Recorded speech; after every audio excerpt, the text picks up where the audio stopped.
un petit peu moins sportif maintenant. Ouvrons une page à présent, ou plutôt 1000 pages avec notre libraire de la semaine. Je reçois Ludivine Bonnet. Bonjour. Bonjour Lise. Alors, les 1000 pages, c'est le nom de votre librairie à Paray-le-Monial, en Saône-et-Loire. Et vous démarrez tout juste dans le métier. Vous avez repris la seule librairie indépendante de la ville. Tout à fait. Voilà, après 32 ans d'exercice, le Point Virgule a fermé ses portes. Et du coup, moi, j'ai réouvert le 22 juillet sous le nom Les 1000 pages. Les 1000 pages. Il faut bien savoir en plus que c'est une reconversion professionnelle, puisque ce n'était pas du tout votre secteur d'activité auparavant. Du tout. Alors pourquoi avoir fait ce pari? Alors, le pari, moi, j'ai été éducatrice de jeunes enfants avant. J'ai travaillé 10 ans dans le social et puis j'ai voulu tourner une page, voilà. Et puis du coup, la librairie, je savais qu'elle était sur le point de fermer et j'ai trouvé ça trop dommage. Voilà. Donc, comme le livre à l'origine est une passion pour moi, je me suis lancée. C'était le moment.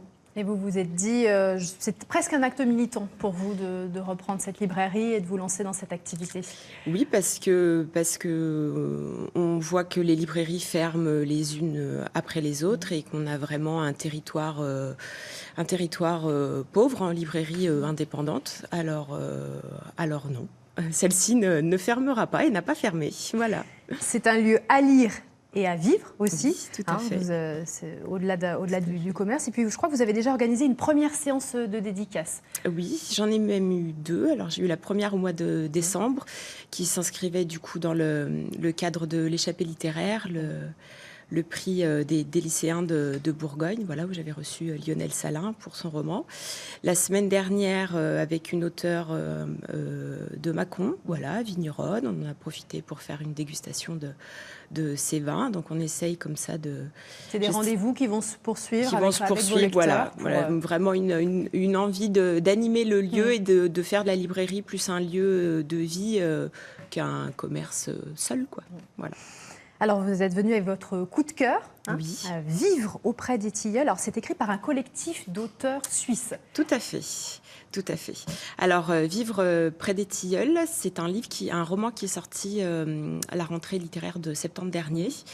Voilà, c'est un roman que j'ai choisi de lire uniquement sur le titre, parce que le titre m'avait charmée, on va dire. Et puis du coup, pour l'histoire, c'est l'histoire d'un homme qui est dépositaire des archives d'une auteure suisse qui est décédé. Il découvre dans la montagne de documents dont il hérite un récit inédit qui n'est jamais paru.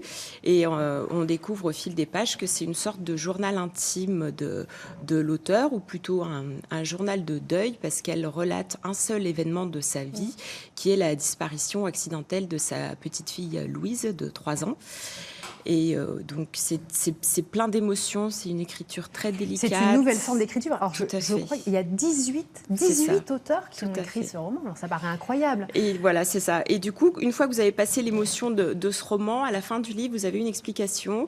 Et là, vous découvrez que l'Ajar, c'est un collectif d'auteurs suisses, que le roman est une fiction et que ce roman a été écrit en une seule nuit par 18 personnes différentes. Donc, dans la construction, Oui, voilà, c'est vraiment atypique. Et en plus, moi, j'ai trouvé ça vraiment extraordinaire, parce que la justesse de l'émotion tout au long du livre, à la fin, vous vous dites, c'est pas possible, on peut pas avoir 18 personnes là-dessous. Oui, c'est vrai que ça semble assez invraisemblable, mais pourtant... Ça se fait, et surtout ça se lit très facilement. Et ça se lit très facilement, et c'est plein d'émotions, c'est très poétique.